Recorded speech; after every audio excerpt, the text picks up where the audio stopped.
हृदवला या शुभ्रवस्त्रावृता या वीणावरदण्ड मण्डितकरा या श्वेतपद्मासना या ब्रह्मा चित्शङ्कर प्रभृतिभिर्देवैः सदा वन्दिता सा मां पातु सरस्वती भगवती निःशेषजाड्यापहा।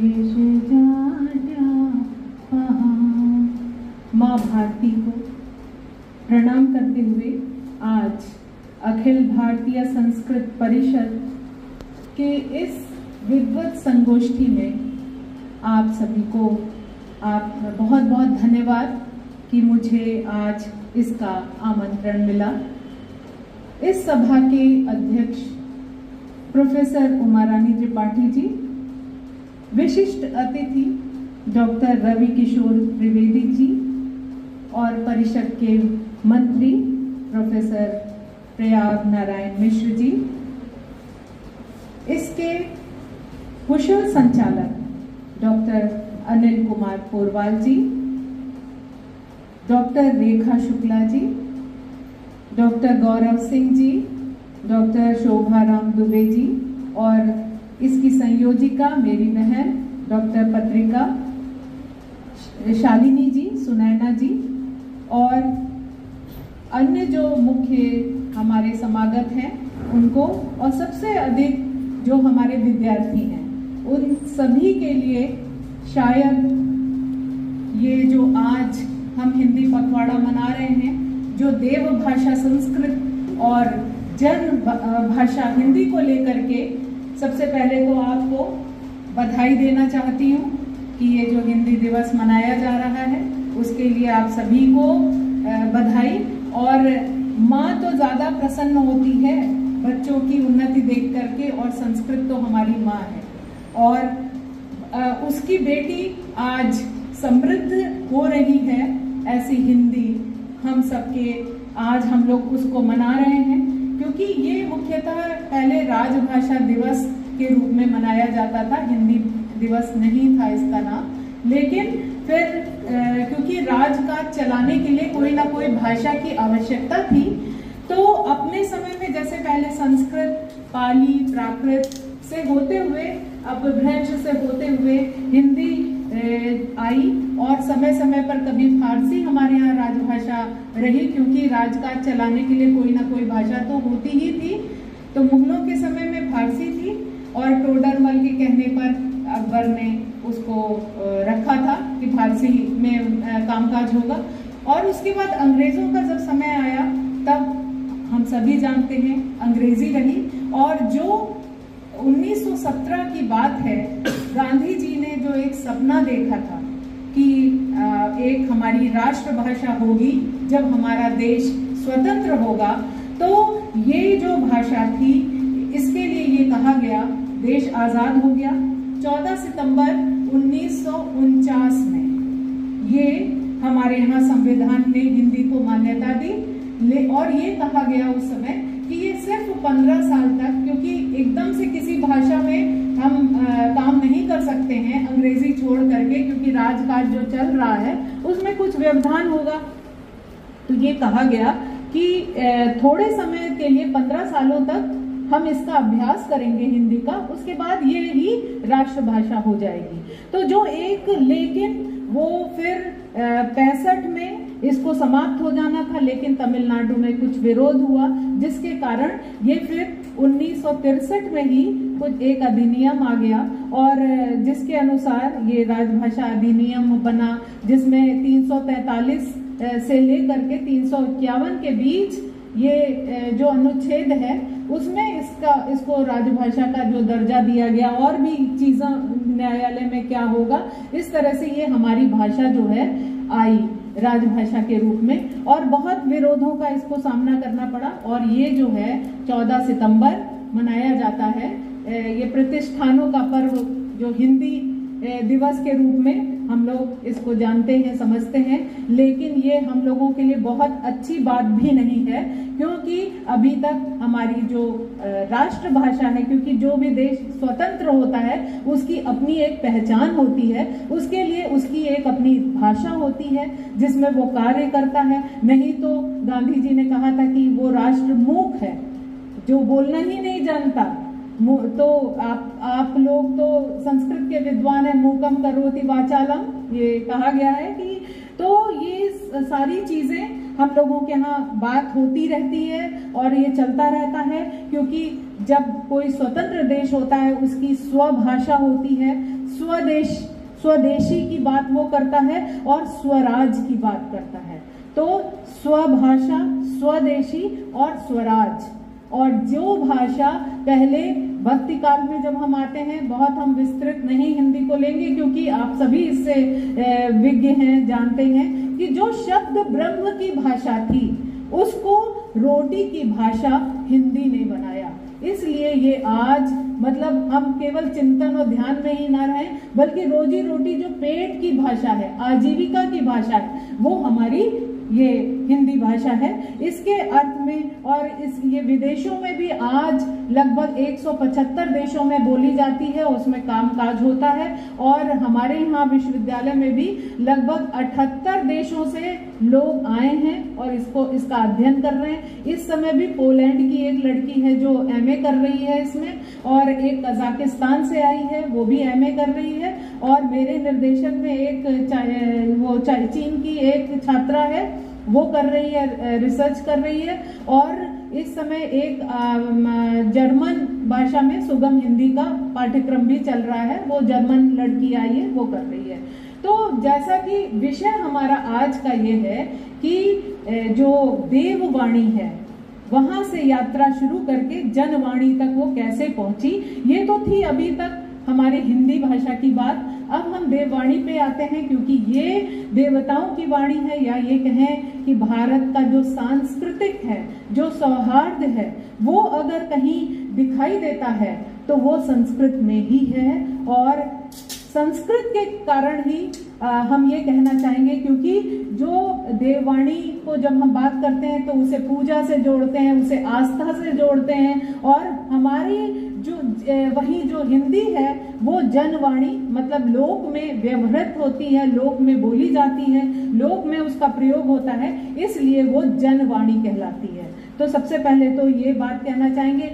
फिर भी जैसे कि हमने कहा कि ये जननी है, संस्कृत सभी भाषाओं की जननी है, माँ है।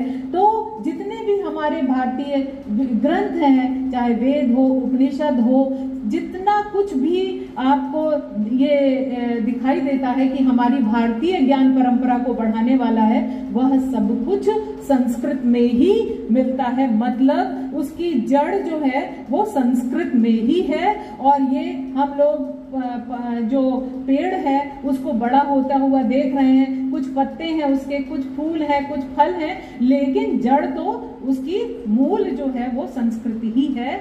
और जो हम आज हिंदी को लेकर के बात करते हैं तो ये एक जीवित भाषा है, क्योंकि इसमें भी काम चल रहा है और मुख्यतः विचारों के आदान प्रदान की भाषा इसको माना गया है हिंदी को।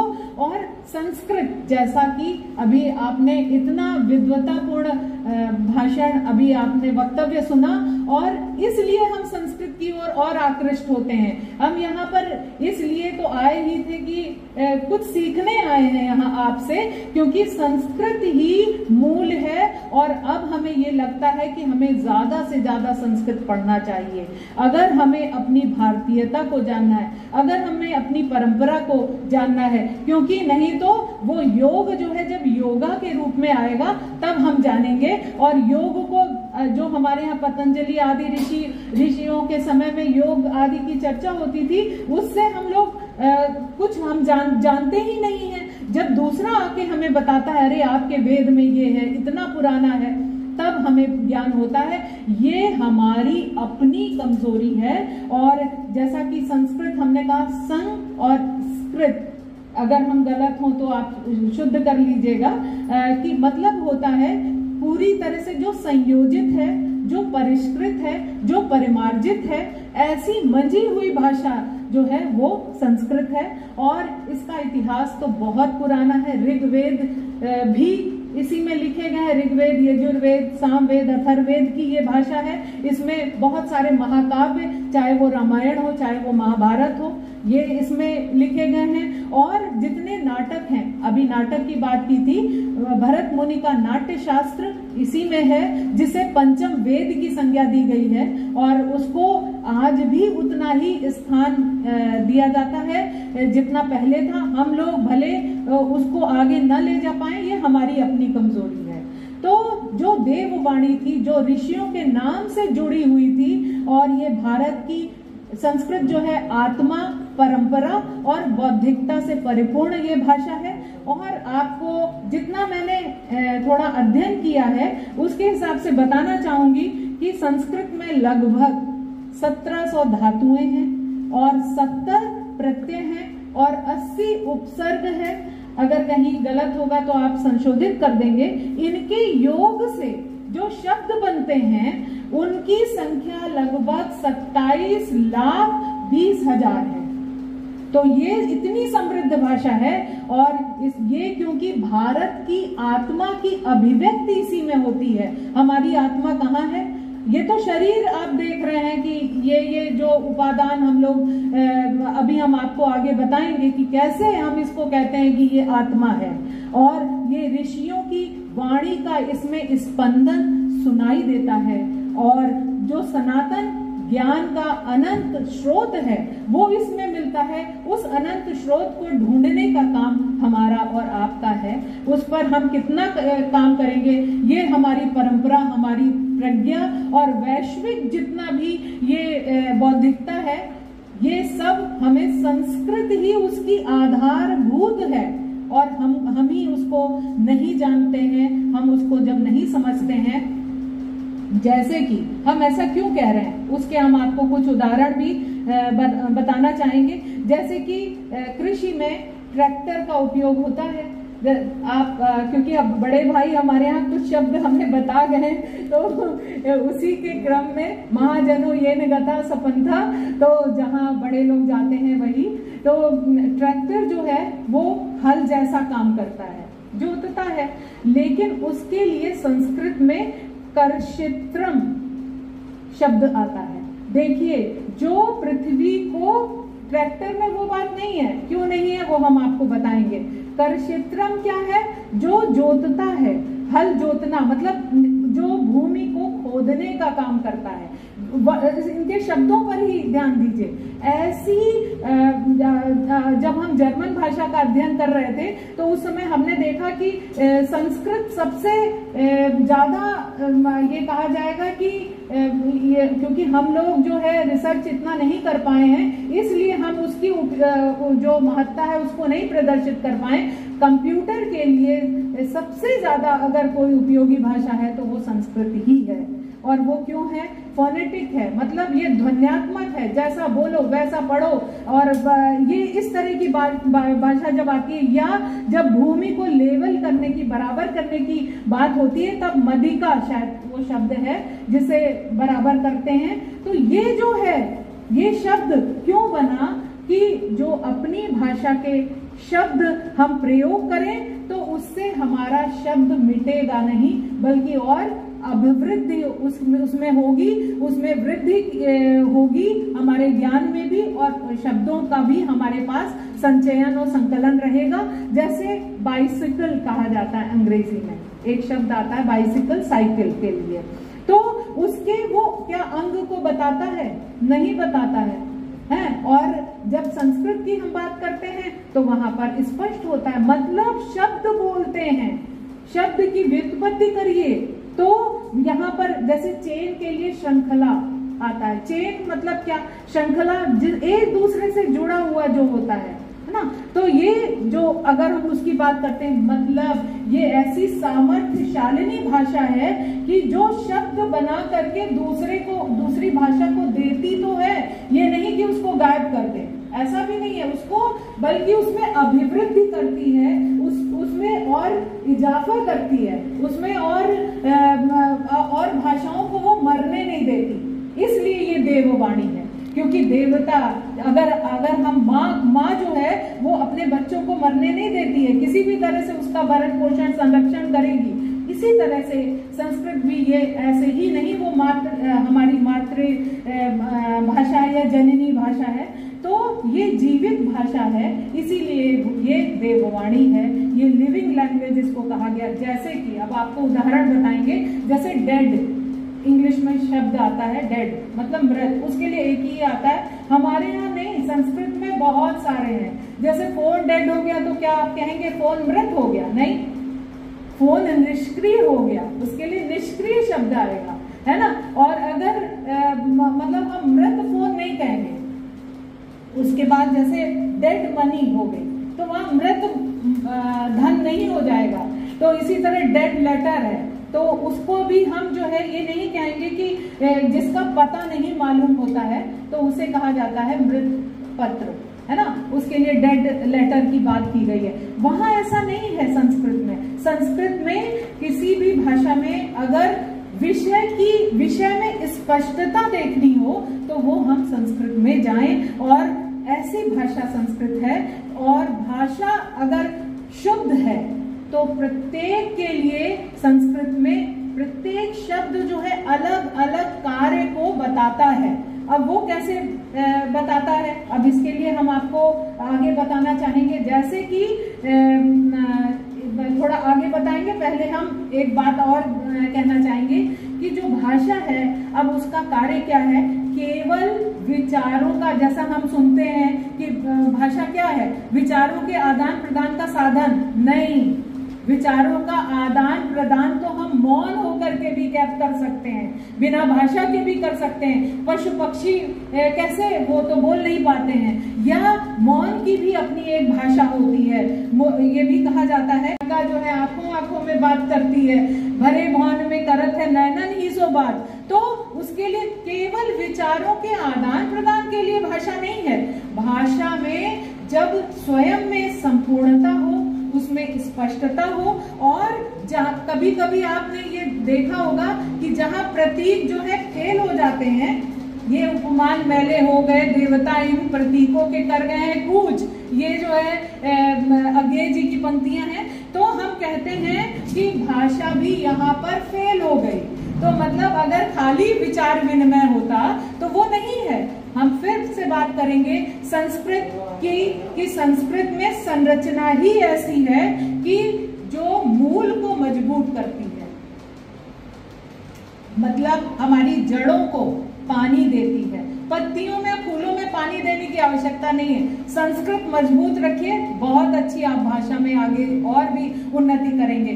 तो जो क्यों संस्कृत में मूल धातु है, उस धातु के साथ बहुत सारी, आपका ध्यान चाहेंगे, जो मूल धातु है उस धातु के साथ बहुत सारी अनुभूतियां जुड़ी हुई हैं। हमने क्यों कहा कि विचार विनिमय की भाषा नहीं है संस्कृत केवल, वो उसके साथ में बहुत सारी अनुभूतियां हैं ऋषियों की, जिन्होंने मनन किया है, चिंतन किया है, एक एक शब्द को, एक एक अक्षर को लेकर के जिन्होंने बात की है। और एक धातु के, अगर हम ये कहें, परत दर परत अनेक अर्थ हैं, लेयर्स हैं मीनिंग्स की, बहुत सारी परतें हैं उन धातुओं की। आपसे ज्यादा कौन जान सकता है कि वो जो, और केवल इन धातुओं के माध्यम से प्रकट हो रही हैं, जो व्यक्त हो रही हैं। इसीलिए जैसे आप एक ही धातु को लीजिए तो उसमें विलोमार्थक भी शब्द उसके हो जाते हैं। ऐसा नहीं है कि एक अर्थ ही उसको देती रहे, हर विलोमार्थक अगर होगी तो इसीलिए हम क्या कहते हैं कि शक्ति की हम आराधना करते हैं, और वाक को शक्ति की उपमा दी है कि वाणी जो है वो ताकत है, शक्ति है, केवल विचार के आदान प्रदान का माध्यम ही नहीं है। और ये संस्कृत तो और भी आगे है, हमारी चेतना को शुद्ध करती है।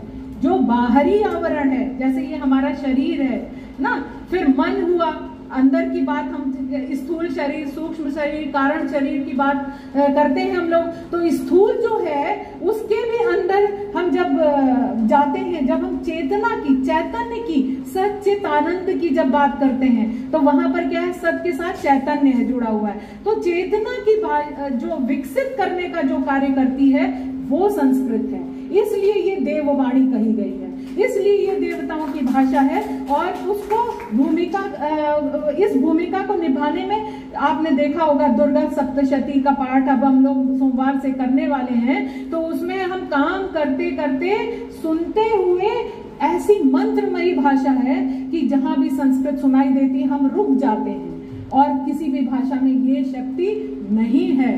क्यों? क्योंकि वो इतनी ज्यादा पवित्र, इतनी ज्यादा एक एक शब्द उसके, समझ लीजिए ब्रह्म शब्द, ब्रह्म जो कहा गया है वो संस्कृत ही सार्थक करती है।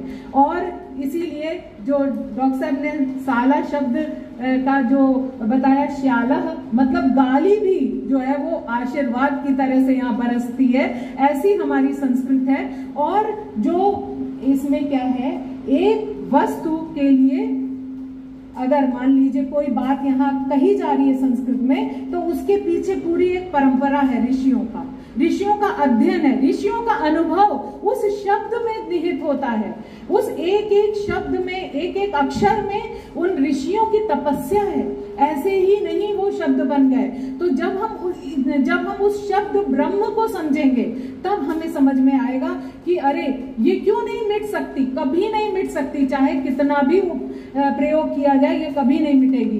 क्यों? क्योंकि वो ब्रह्म है। ब्रह्म थोड़े समय के लिए जरूर धुंधलापन आ सकता है लेकिन मिटता नहीं है। अमरकोश में देखिए आप, अमरकोश में आप जैसा कि कोश निर्माण यहाँ पर हुआ है, तो यहाँ एक एक आइडिया के लिए, एक एक विचार के लिए 100 शब्द अमरकोश में आपको दिखाई देंगे। इसीलिए कहा गया है अनंता वही शब्दाः, ये कहा गया है कि शब्द की भूमिका जो है अनंत है। अनंत क्यों है? जैसे हम वाटर कहते हैं, वाटर एक शब्द है अंग्रेजी में, उसके लिए हिंदी में क्या कहते हैं या संस्कृत में?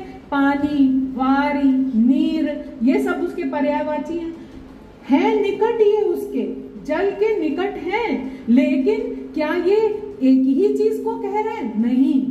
जो वारी होगा वो नीर नहीं है, जो नीर है वो तोय नहीं होगा। मतलब हर एक के अलग अलग अर्थ है। कैसे? जो ये अगर हम रास्ते में ले जाते हैं तो इसको कहते हैं नीर, ठीक है, और जो पीने वाला है उसको पानी कहते हैं, और जो आकाश से वृष्टि होती है उसे हम वारी कहते हैं। तो इतनी ज्यादा वैज्ञानिक भाषा अगर कोई है तो वो संस्कृत ही है। मतलब 200 शब्द इसमें पानी के लिए खाली मिल जाएंगे आपको। तो जो इंग्लिश या अन्य भाषाएं हैं वो संचार की भाषा है, वो हमारे विचार विनिमय तो कर सकती हैं, लेकिन अंदर इतना उतर करके किसी ने रिसर्च शोध नहीं किया है। और हम जैसा कि अभी बताया था डॉक्टर साहब ने कि हाथ के लिए हस्त कहते हैं, वहां पर सिर्फ हैंड आता है, और हस्त भी कैसा हस्त है ना। और ये मतलब कि आप संस्कृत में ये आप जो है स्वतंत्र है पूछने के लिए कि ये शब्द हस्त ही क्यों आया, इसे हस्त क्यों कहते हैं, है ना, कैसे बना, है ना। जैसे कि शरीर के लिए बॉडी आता है, लेकिन आप समझिए संस्कृत में क्या है कि जो बॉडी है उसमें, उसको जब हम शरीर कहते हैं तो वहां पर श्री धातु होती है। श्री धातु जैसे जीर्ण शीर्ण, जो नष्ट होने वाली होती है उसके लिए हम शरीर की बात करते हैं। लेकिन वहीं पर जब देह आता है तो जो ग्रोइंग बॉडी है, जो उत्तरोत्तर उन्नत हो रही है, उसको हम जब बात करते हैं तब वहां पर हम देह की बात कर रहे होते हैं, क्योंकि देह धातु से बनी है, जिसका मतलब होता है इकट्ठा करना, एकत्रित करना। तो ये भी क्या है, बहुत सारे हड्डी, मांस, मज्जा और बहुत सारी चीजों को इकट्ठा करके ये बनी है, इसलिए ये देह धातु से इसको हम देह कहते हैं। तो मतलब क्या हुआ, ये अनुभूति तो किसी ना किसी ऋषि ने की ही होगी। तो ये अनुभूति जन्य है, अनुभूति परक है, अनुभव से उत्पन्न भाषा है, इसलिए इसके जो कोश हैं, ये जो है आत्मा है, मतलब ये आत्म तत्व है संस्कृत में। ये कभी भी, शरीर तो नष्ट हो जाएगा और भाषाएं शरीर की तरह से हैं जो नष्ट हो जाएंगी समय के साथ में, लेकिन संस्कृत हमेशा रहेगी उस आत्मा की तरह से, जैसे आत्मा चिरजीवी है। जब हम वेदों में जाते हैं तो वेद में व्याख्यान होता था, तो उसमें 3 प्रकार के उसके जो व्याख्यान होते थे, आदि दैविक, आदि भौतिक और आध्यात्मिक। 3 तरह के वो व्याख्यान दिए गए हैं। मतलब कुछ लोग तो आदि दैविक पर इन शब्दों को ढूंढ रहे हैं, कुछ लोग आदि भौतिक पे ढूंढ रहे हैं, कुछ लोग आध्यात्मिक स्तर पर ढूंढ रहे हैं। ये 3 स्तर हैं विद्वानों के, जो शब्दों को ढूंढते हैं अपने अपने स्तर के अनुसार। अगर कोई सामाजिक जैसे भौतिकतावादी है तो आदि भौतिक में ढूंढेगा उन शब्दों की संरचना, और आदि दैविक जो दैवीय संपन्न है वो आदि दैविक उसकी व्युत्पत्ति और ये अर्थ ढूंढेंगे। यहाँ पर स्वतंत्रता दी गई है और अध्यात्म से ये बिल्कुल जुड़ी हुई है। इसलिए ये जो मतलब ये कहने का आशय है कि चेतना के किस स्तर का व्यक्ति है, वो कौन बोल रहा है, ये हम उसका निर्णय, उसका निर्धारण आदि दैविक, आदि भौतिक और आध्यात्मिक के आधार पर हम कर सकते हैं। और संस्कृत में ये जो हमारी चेतना है उसको बनाने का सामर्थ्य है अगर, तो वो संस्कृत में है। अगर ऐसी होती तो एक ही शब्द से इसमें भी काम चल जाता, जैसे बॉडी है उसके वो ही कह देने से काम चल जाता। लेकिन यहाँ एक एक शब्द के आप समझ लीजिए, ये जो ऋषि लोग थे ये बहुत सारा विचार करते थे, विचार आदान प्रदान करते थे, कितने शास्त्रार्थ किए जाते थे एक एक अक्षर, एक एक शब्द की व्युत्पत्ति के लिए। तो जो मैंने जैसा कुछ देखा, जैसा कुछ जाना, जैसा कुछ सुना और जैसा कुछ अनुभव किया, सबसे मुख्य बात यह है अनुभव करके जो जाना, जो जानकारी, जो ज्ञान हमें मिला, इसीलिए गुरु परंपरा की बात की जाती है यहाँ पर। और फिर ये अनुभव जो है वो अनुभव बन करके केवल नहीं रह गया, ये अभिव्यक्ति के रूप में जब परिणत हुआ तब वो संस्कृत के रूप में समादृत हुआ, संस्कृत के रूप में एक भाषा के रूप में। और व्याकरण निष्ठ इतनी भाषा है, तो अनुभव अगर उच्च स्तर का है तो हमें उच्च स्तर की चीजें वहां देखने को मिलती हैं और उसी तरह के शब्द भी बन जाते हैं। इसलिए कहा गया स्वयंभू, मतलब ये स्वयं से ही अपने आप ही उत्पन्न हुई है। इसलिए ये क्योंकि स्वयंभू क्यों कहा गया, क्योंकि इसमें उच्च स्तरीय जो चेतना है वो धीरे धीरे उतरती है। अनेक तपस्याओं के बाद हम एक अक्षर को अर्जित कर पाते हैं और उसके बाद हम शब्द की सृष्टि या संरचना कर पाते हैं। और आपको पता ही होगा, क्योंकि विद्वान हमारे बीच में है, कि इसीलिए अगर ये कहा गया उसकी व्युत्पत्ति आपने कैसे करी है, उस पर बहुत कुछ निर्भर करता है। यहाँ तक कि कालिदास ने रघुवंशम और ये शाकुंतलम लिखा, लेकिन अगर मल्लिनाथ नहीं होते तो शायद हम लोग उस तरह का नहीं समझ पाते। तो मतलब कभी भी जो है वो परिभू स्वयंभू कहा गया है, वह भी ऐसी रचना कर जाता है, ऐसे शब्द गढ़ जाता है कि उसको ही नहीं पता चलता है कि उसने क्या कर दिया, क्या ऐसा चमत्कार कर दिया। तो ये जो है ये अनुसंधान परक भाषा है, ये ऐसी भाषा है कि जिसमें दिन रात आप क्रिएटिव रह सकते हैं, दिन रात आप क्रिएट कर सकते हैं। देखिए अगर ये कह दिया गया ये ऐसा ही है तो वो मृत होता है, तालाब की तरह। जैसे तालाब का पानी इकट्ठा रहता है तो वो खत्म हो जाता है, गंदा हो जाता है, लेकिन प्रवाह अगर नदी की तरह है तो वो प्रवाहित होता रहता है। उसी तरह से इसमें भी आते हैं ऋषि मुनि, आते हैं, अपने शब्द रचते हैं, अपने अनुभव से उसकी संरचना करते हैं और फिर वो समय के साथ वो नदी की तरह प्रवाहित होता रहता है और हम तक वो इन कभी मंत्रों के रूप में, कभी एक चिंतन के रूप में आता है। जैसे उच्चारण हम कहते हैं, उच्चारण मतलब कि ऊपर, उत माने ऊपर और चारण माने उठना, ऊपर उठना। मतलब ऊपर कहाँ उठना, ये ऊर्ध्वगामी, मतलब जैसे अगर कुंडलिनी की बात हम करते हैं तो वहां पर भी हमें दिखाई देता है, या जब हम ज्ञान की चेतना हमारी इतनी अगर प्रबल हो जाती है कि वो ब्रह्म तक जाती है, और ऐसी जो हमारी चेतना की जब हम बात करते हैं तब यहाँ पर आत्मा की उत्थान की जो बात करती है वो है संस्कृत, और इसीलिए उद्गाता या उद्गीत की बात की जाती है। इन शब्दों से आप समझते होंगे।